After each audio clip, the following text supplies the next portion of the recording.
cipher, complete like.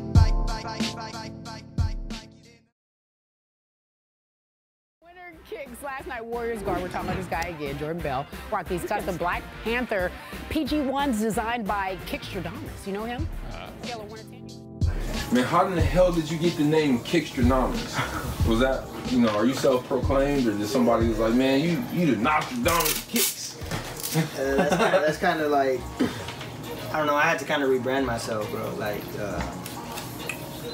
I had a different, I was just like Sal, and I was working for a shop out in Santa Ana, and it fell off. It got pretty ugly, and pretty much what it came down to is, you know, I lost my social media. I had to start all over, and I was just brainstorming one day. I was like, either stop or I keep going.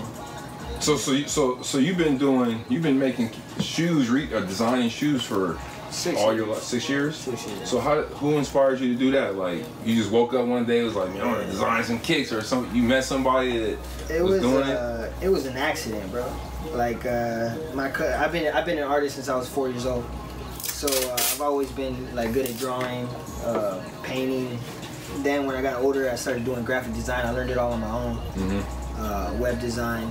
But so you can do this on the computer? What you doing? Yeah, I can do that. That's awesome, man. Yeah, man. I mean, what happened was my cousin one day. He's a sneakerhead. He was like, and I didn't make a lot of money back then. I was probably at one of my lows. So I wasn't making a lot of money. I was trying to figure out what I was going to do in my life. And my cousin was like, yo, you think you could restore my Jordans? You know, I was like, I could do some research and I could try.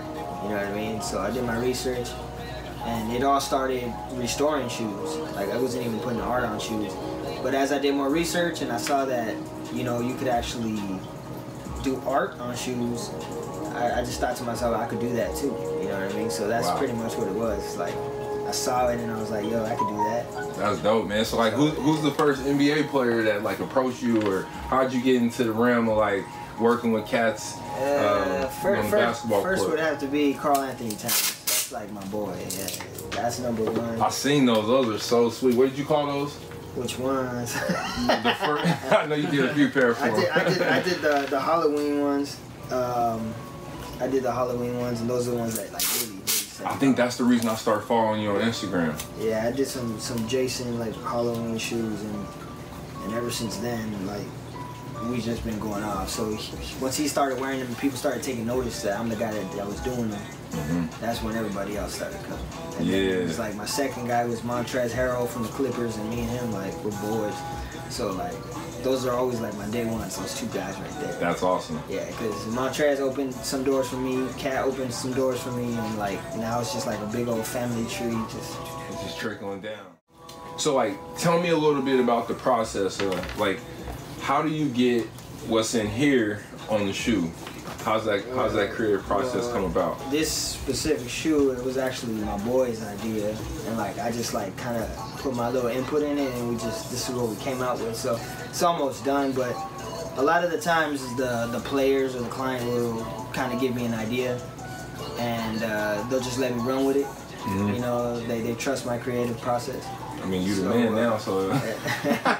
Yeah, like Larry Markkinen from the Bulls hit me up the other day, and he's like, yo, I want some Chicago Bulls stuff, and I want some Dragon Ball Z stuff. So, like, because of Sharif O'Neal, now I gotta do Dragon Ball Z stuff for everybody. So that's kind of how it goes. Yeah. So I want to know, what do you want people to know about yourself, about your movement? I mean, that's the struggle, you know? Like, I went through the struggle too, just like everybody else. Like, I didn't just like wake up one day and like have all this, you know what I mean? So it's like, I grind. You was getting 500 up every day too. Something like that, bro. You know what I mean? Something like that. Yes. So like, have you ever messed up a shoe? Have you ever messed? Oh man, that was all day, man. When I first started, and you know, like, just like what I want the kids to know is like, any skill set or any career that you're trying to follow, like, you're gonna make mistakes. You know what I mean? And a lot of people, a lot of artists out there don't respect me because I made my mistakes in the beginning. You know what I mean? But end of the day, like, I learned from my mistakes, And like I did what I had to do to fix them. You know what I'm saying? And I just kept pushing, and that's why I'm here today. And a lot of those guys don't respect me because they like to focus on how I started, and they don't like where I'm at now. Right.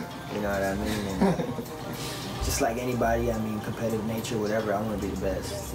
That's awesome. So, yeah. Man, you definitely creating a lane where, I mean, there's nobody else in your lane. This is all you, you know. Where do you see yourself? Where do you see your movement? Where do you see your brand 5 years from now? Man, I see myself opening up a couple shops. Yeah, definitely opening up a couple shops. Somewhere like Fairfax Street, something like that. Something like that, you know. Actually having like a home location where I'm at, where I have like my ball player homies and everybody just come through. You know, we could do stuff on the spot, like that's awesome. Reality show, everything. That's dope, man.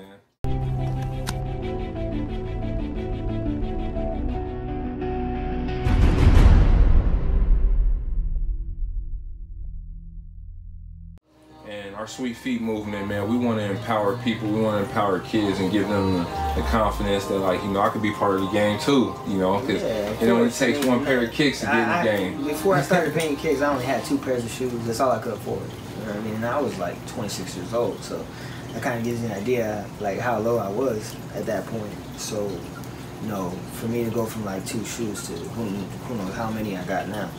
You know what I mean? It's crazy, you know what I mean? But it's just all part of the grind. That's absolutely and, you know, correct. You gotta stay hungry. That's dope, man. Kickstradomis.